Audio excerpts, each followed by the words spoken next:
Hi అండి. అందరికీ నమస్కారం. Welcome to my channel. ఈ వీడియోలో ఏపీ రాజకీయాల్లో ట్విస్ట్, జగన్, షర్మిల మధ్య భారీ అంచనాలు. పూర్తి వివరాలు వీడియోలో తెలుసుకుందాము. వీడియో అయితే ఎక్కడే గాని స్కిప్ చేయకుండా ఎండ్ వరకు చూసేయండి. అప్పుడే ఇన్ఫర్మేషన్ పూర్తిగా అర్థమవుతుంది. అలాగే వీడియో చూస్తున్న ప్రతి ఒక్కరు వీడియోకైతే లైక్ చేయండి ఫ్రెండ్స్. ఈ వీడియోని తోటి మిత్రులతో అయితే షేర్ చేయండి.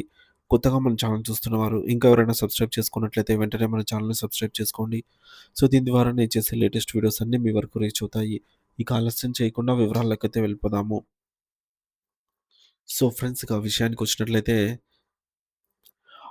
ఆంధ్రప్రదేశ్ రాజకీయ ఆహ్, యువ యువకునిపై ప్రస్తుతం అత్యంత ఆసక్తికరమైనటువంటి మరియు భావోద్వేగపూరితమైనటువంటి చర్చ ఏదైతే ఉందంటే, ఏదైనా ఉంది అని అంటే అది వైఎస్ఆర్ వారసులుగా రాజకీయాల్లోకి వచ్చిన అన్నా చెల్లెళ్ళపై అన్నా చెల్లెళ్ళు అంటే వైఎస్ జగన్మోహన్ రెడ్డి మరియు వైఎస్ షర్మిలారెడ్డి గారి మధ్య జరుగుతున్నటువంటి సంబంధాల గురించే.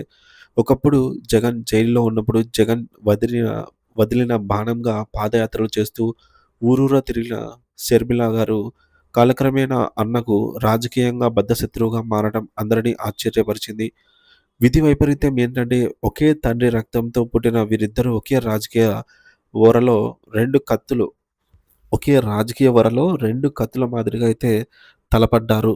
మనం చూసాం లాస్ట్ ఎన్నికల్లో 2024 ఎన్నికల్లో. సో, రాజకీయ ప్రయోజనాలు, సిద్ధాంతాలు వారి మధ్య పచ్చగడ్డి వేస్తే భగ్గుమనేలాగా దూరాన్నయితే పెంచిన మాట వాస్తవం. గత అసెంబ్లీ ఎన్నికల సమయంలో షర్మిల కేవలం తన అన్నను ఓడించడమే లక్ష్యంగా పనిచేశారని రాజకీయ విశ్లేషకులు భావిస్తుంటారు. ఏపీ కాంగ్రెస్ పగ్గాలు చేపట్టిన తర్వాత ఆమె వివేకా హత్య కేసు నుంచి మొదలుకొని రాష్ట్రంలోని అవినీతి, అప్పుల వరకు ప్రతి చిన్న విషయాన్ని జగన్‌కు ముడిపెడుతూ తీవ్ర విమర్శలు చేశారు.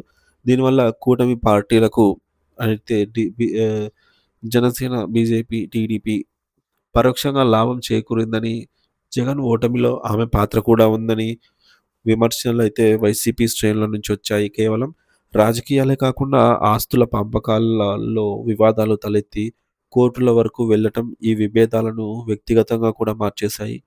అధికార పక్షానికి జగన్‌ను విమర్శించడానికి షర్మిల ఒక శక్తివంతమైన ఆయుధంగా అయితే దొరికారు.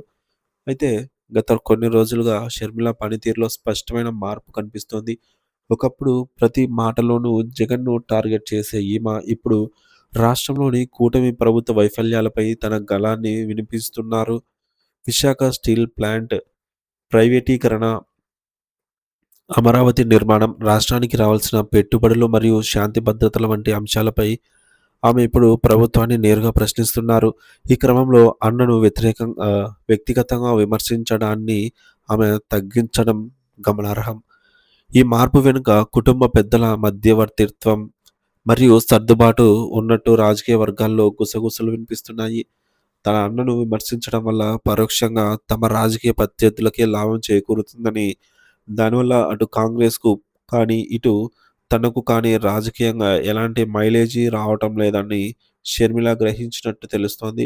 మరోవైపు ఆస్తుల వివాదానికి సంబంధించి కూడా ఒక స్పష్టమైన భరోసా లభించినట్లు సమాచారం. జగన్మోహన్ రెడ్డి తన చెల్లెలికి ఆస్తుల విషయంలో అన్యాయం చేయబోనని, భవిష్యత్తులో కూడా ఆమె హక్కులకు భంగం కలగకుండా చూస్తానని కుటుంబ పెద్దల సమక్షంలో హామీ ఇచ్చినట్టు ప్రచారం జరుగుతోంది.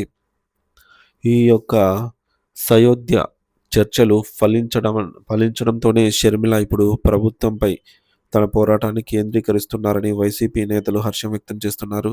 ఒకరినొకరు తిట్టుకుంటూ విరోధాలకు అవకాశం ఇవ్వడం కంటే ఎవరి రాజకీయ క్షేత్రంలో వారు పోరాడుతూనే కుటుంబ గౌరవాన్ని కాపాడుకోవడం ఉత్తమమని ఇద్దరూ ఒకే నిర్ణయానికి వచ్చినట్టు కనిపిస్తోంది.